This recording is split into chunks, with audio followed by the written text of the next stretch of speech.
ол жақсы қыз тәрбиелей алмайсыз. Азаматым, мысалы біздің әкелеріміз қабақтарынан әкең ұрсады, әкеңнен байқа деп отырған кезде әкеңнің қабағынан өзінен қорқып отыратынбыз. Солай тәрбиелеген бізді анамыздың. Мысалы кеше Совет үкіметінің кезінде біздің әкелеріміздің барлығы арақ ішті. Солай тәрбиеледі. Нан алсаң бір бөлке нан, 2 бөлке арақ қосып беретін. Өлім жетімнің өзінде арақ ішіп шапсылатын ғой, өлім жетімнің өзінде. Солайға дейін бардық қой. Мен Аллаға шүкір етем, бүгінгі таңда егер де тәуелсіздік алмай тура осылай тағы да 25 жыл жүрген кезде қазақ елі бітуші еді. Алланың мейірімі, Алланың жақсылығы тура дер кезінде бізді тәуелсіз мемлекет етіп шығара салды. Мысалы, соның арқасында мынандай өздеріңіз сияқты текті, Құдайынан қорқатын, салиқалы, ізгі қарындастарымыз өсіп келе жатыр. Ұлттың болашағы, айналайындар. Бұл Алланың жақсылығы бізге. Шүкір етейік.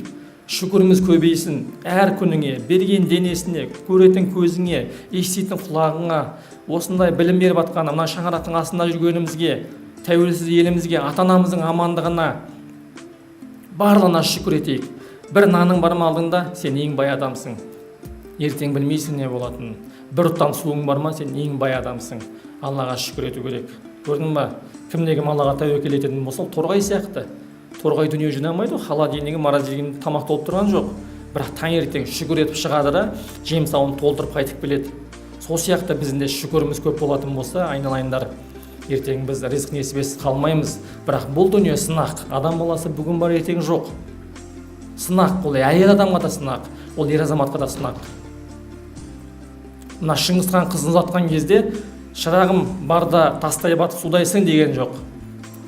Алақай бегімді үлкен қыз ұзатқан кезде Шыңғысхан өзінің өсиетімен шығарып салды. Еңкейіп барып батқан күн ертең ақ шығар алдыңнан. Өзіңде ел боп толарсың. Қар үстіне от жағып, мұз үстіне кілем жай, жайлауға ерте қонарсың дейді. Еріңнен асыл адам жоқ, ақыласына адал бол. Ынтымақты болар ғұмырың. Халқыңнан құтты мекен жоқ, жер айналып шыққанмен қанатыңды алса торың дейді. Еріңе адал бол. Бұл сенің ынтымақты болар ғұмырың дейді. Береке болады, еріңе адал болсаң, еріңе сенімді болсаң, еріңді құрметтесең, өмірің берекелі, ынтымақты болады.